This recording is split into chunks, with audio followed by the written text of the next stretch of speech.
এই তোমার সমস্যা কি? তুমি কি এখনো তোমার এক্সের সাথে সম্পর্ক রাখছো? কি সব উল্টোপাল্টা কথা বলতিছো? আমার আবার এক্স আসবে কোথা থেকে? আমি কি মিথ্যে কথা বলতেছি? জানলা দিয়ে তাকাই দেখো, প্রতিদিন তোমাকে এসে ডাকে। কতবার বলছি তোর মতো কুত্তা আমার লাগবে না, আমার দ্বারা অলরেডি কুত্তা একটা আছে। আচ্ছা বলো তো, একটা ছেলে আর একটা মেয়ের ভিতরে বড় ব্যবধান কোথায়? আরে বোকা, একটা মেয়ে 9 মাসে একবার মা হতে পারে। একদম ঠিক বলছো, এই কারণেই তোমাকে নিয়ে আমি গর্ববোধ করি। আর একটা ছেলে চাইলে 9 মাসে 270 বার বাপ হইতে পারে। এই শুনছো? না, আমি কানে শুনি না। আমি কেন? আমার বাপ দাদা 14 গোষ্ঠীরও কেউ কানে শুনি না, কিন্তু আমি যদি কিছু বলি তোর বংশ সবাই শুনে, তোর বাপ শুনে, তোর মা শুনে, তোর ভাই শুনে, তোর বোন শুনে, এমনকি তোর বাসার কুত্তারা পর্যন্ত শুনে, শুধু আমি শুনি না। हम इसका पति है हमको सिर्फ फांसी। এই তোমার ফোনে টুম্পা ভাবি ফোন দিছে। আমি কাজ করতেছি, লাউড স্পিকারে দাও। ভাবি আমার বেডরুমের লাইটটা কেটে গেছে, আমি তো অন্ধকার ভয় পাই, ভাইরে যদি একটু পাঠায় দিতেন। অবশ্যই পাঠাই দিতাম, ও তো বাজারে গেছে ভাবি। এই গরমে বাজার করা যায় তাই তাড়াতাড়ি চলে আসলাম। আচ্ছা বলো তো, কাল কয় প্রকার ও কি কি? 3 প্রকার: বর্তমানকাল, ভবিষ্যৎকাল, অতীতকাল। তাইলে বলো তো, পাশের বাড়ির ভাবির ঠোঁট দুটো খুব সুন্দর, মন চায় একটা চুম্মা দি, এটা কোন কাল? এটা তো একদম সোজা, মরণকাল। সোনা পাখি। এই এত সকাল সকাল কোথায় যাচ্ছ তুমি? কাজে যাচ্ছি ভিটামিন ডি খাইতে। তোমার কোনো সমস্যা আছে? আজকে ছাদে গিয়ে কোনো লাভ নাই। কেন, আজকে সূর্য ওঠে নাই? সূর্য উঠছে, কিন্তু ভিটামিন ডি বাপের বাড়ি বেড়াইতে গেছে। ও আচ্ছা। একটা পিসাসের সাথে বিয়ে হয়েছে, পুরা শীতে একদিনও গোসল করলো না। জানুয়ারি থেকে ডিসেম্বর মাসই ভালো ছিল, কমসে কম নাক মুখ তো ধুইতে পারতাম। আর এখন কি তোমাকে ঠান্ডা পানিতে কামড়াইছে? কামড়াইলে তো ভালোই হইতো, এখন তো ঠান্ডায় হাত ধুইতেই ভয় লাগে। আচ্ছা বেবি, একটা কথা শোনো। আমি তো বিয়েটা করছি তোমার কথা শোনার জন্য। বলো। ধরো আমি যদি এখন মারা যাই, তাইলে জীবনটা জান্নাতের বাগান হয়ে যেত। আমি কি তোমার জাহান্নাম? এই তোমাকে ঘামাসি পাউডার আনতে বলছিলাম, আনছিলা? হ্যাঁ আনছি, 100 টাকার নিচে দিলই না। 50 টাকার জিনিস আনছো 100 টাকা দিয়া। তুমি আসলে একটা বোকা, তোমাকে সবাই ঠকায়। ঠিকই বলছো, শুরুটা তো তোমার বাপই করছে। পিঠে বেলুন ভাঙে কি সাদে? এই শোনো, তুমি সকালবেলা ঘুম থেকে উঠে কি দোয়া করো?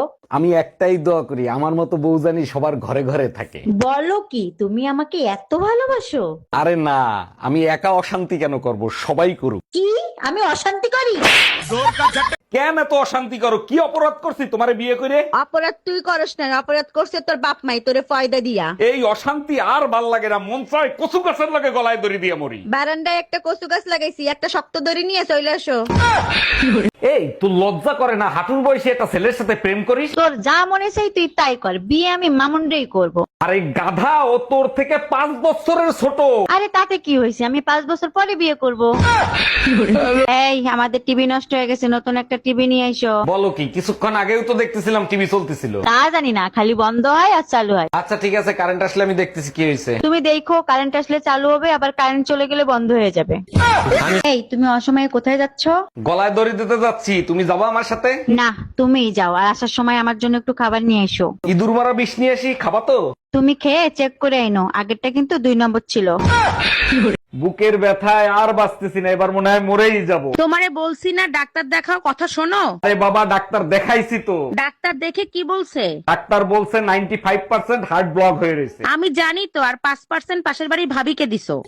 हम इसका पति এক বউ থাকা অবস্থায় দ্বিতীয় বিয়ে করার জন্য বাংলাদেশের সংবিধানে। কি হইলো, থামলা কেন? পড়ো, তারপর কি লিখছে? না থাক, দরকার নাই। আমি পড়ে শোনাচ্ছি। 2 বউ মিলে নির্যাতন করবে, কারণ বাংলাদেশ সংবিধানে পুরুষ নির্যাতনের কোনো আইন নাই।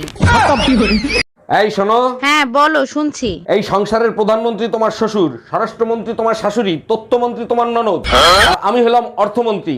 তুমি কোন পদ নিয়ে থাকতে চাও সেটা বলো। আমি বিরোধী দলের নেত্রী হয়ে তোমাদের সরকারের পতন করব। ভাবি, ভাই ফোন দেছে, কথা বলেন। এবার নাই আসিলে বাড়িতে আগুন লাগাইয়া দিমু আমার শাড়িতে। কি হয়েছে ভাবি, এবার শীত ভাই আসবে না? আরে ভাই, জাউরাটা আমার শীতের মর্ম বুঝলো না।